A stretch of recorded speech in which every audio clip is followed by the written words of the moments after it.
This week on General Hospital, Nicholas vanished once again, but this time he wasn't alone. Nina came to Sunny's aid, even if he didn't want it, and once again lost Willow. And oh boy, Nina's going to strike back, and hard, after the latest turn of events. Let's get to discussing what went down in Port Charles. While Esme was busy getting probation in court, Spencer was handing over his baby brother Ace to Nicholas. I was stunned he'd so easily hand over the brother he vowed to protect above all else for months now. But in his mind, he must think Ace is better off far away from Esme if she has her memory back as he thinks she does. This twist, however, guarantees Nicholas will be back sooner rather than later. Though had he seen his mother, Laura could have told him what Alexis told her. The case against him would probably have fallen apart, given Esme has no memory, and there is no hard evidence other than what Liz claimed. And while Esme does have her memory back, she likely can't risk exposing that by testifying against him, as she'll too likely go to jail and Nicholas will end up with Ace in the end. I just hope when Nicholas does return, it's not with a SOR-assed baby Ace. That baby is adorable. Esme turning to Cyrus for help was the last person I thought she'd go to. But then she outed that by going to Ava of all people. Even though she remembers, I still feel bad for Esme. Plus, I really do think she's caught between who she was and who she became.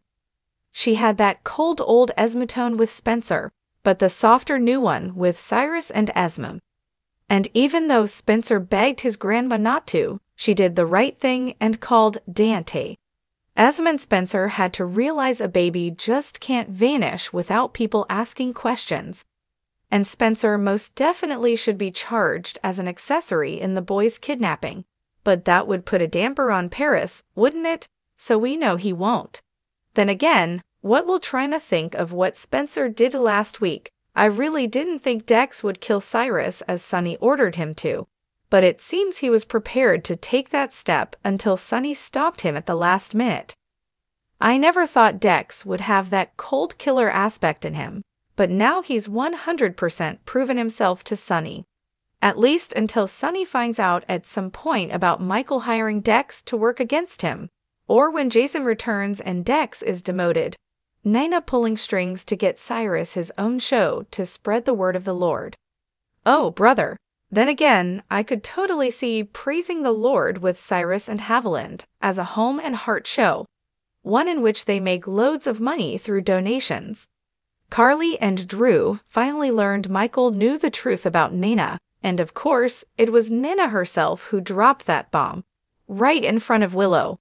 Once again, not a smart move, Nina. Will she ever learn?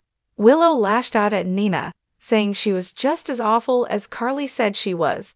A phrase I wish Willow would retire because it always makes it like she lets Carly do all her thinking for her. One day, hopefully, Willow will see Carly is not the perfect mother she has made her out to be. I can't wait for the day that Carly maybe even turns on Willow for some reason. While Carly immediately forgave Michael, he is her son after all. Willow at least has not and has her eyes somewhat open to him. She's starting to see Michael has a controlling side and a vindictive one too. Keep that one eye open, Willow. Oh, who am I kidding? She'll forgive him soon enough, most likely. Drew also let Carly know, as angry as he is at Michael, that they'll work through this. Once again, Michael gets absolved by almost everyone. However, Drew was set on making Nina pay. In an earlier draft of this column, I gave Carly props for advising Michael and Drew to forget about Nina and put her behind them, and it was time to move forward. She had spoken to them and Sam about how Bobby's death had changed her. Unfortunately, that change lasted about as long as the new Carly who came home from Jacksonville did. The moment she was given the opportunity to strike back at Nina, she took it. Drew fired Nana from Crimson and replaced her with Carly as editor-in-chief. Nana was right to say she made Crimson. So do they think Carly can just step in and somehow keep everyone loyal to Nina? Even Nana faced that problem at the hotel, so Carly should too. Yes, Nina stepped in and learned how to run the hotel, but she fumbled at first, and she came in already a savvy businesswoman. Fashion is a different shark. Carly has no history with any of the contacts she needs to have to run this magazine. And what makes her and Drew think they'll work with a newcomer in the industry? She better rewatch The Devil Wears Prada. Here is hoping Nina opens up a rival magazine and takes everyone with her. Unfortunately for viewers sick of Carly and Nina's fighting, it appears we aren't going to see the end of it anytime soon, unless Nina decides to walk away from the whole Sam and Carly sat down to talk about Dark Drew on Friday, and how Pentonville has changed him.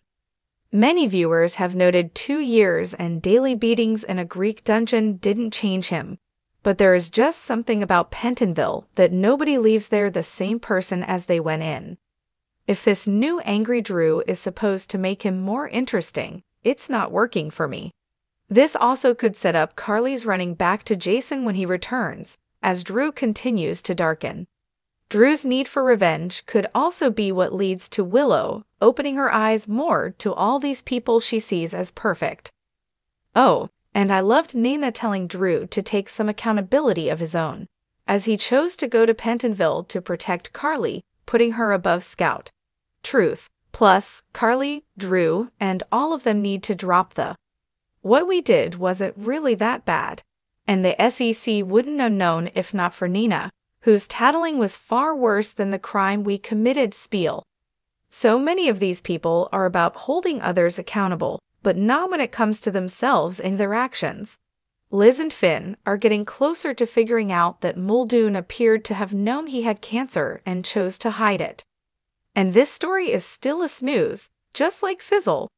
Christina was right to bring up how Blaze pulled away from her, and that it hurt. Blaze didn't even realize she had done that, as she's so subconsciously used to protecting her identity. But for Christina to just decide, yeah, I got a lot going on, maybe a kid in the oven, so this just isn't going to work, was the old cut and run Christina. What happened to growing up? Maturing? Fortunately, she didn't cut and run. She was willing to give Blaze a second shot when she returned. Please don't destroy this couple, GH writers. They are a bit of the only happiness on the show nowadays. Jordan's getting a lead on Curtis Shooter, and then getting kidnapped by the Men in Black, was a pretty exciting twist in what's otherwise been a dull side story. Do we dare to hope Jordan gets a real storyline finally? I think we all saw Adam's overdose coming, and still, it's not making this storyline any less compelling.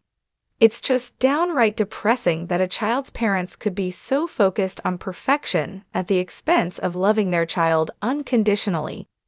And after meeting Adam's father on Friday, he is definitely as awful as Adam said he was. Plus, where in the hell is his mother? Is she on a cruise and can't be bothered? We could use a lot more happiness right now. Time for more Cody, Sasha, Brooklyn, and Chase. Fortunately, the latter are back from Monday's previews. That's all I've got in terms of my opinions on this week's shows. As always, leave yours in the comments below.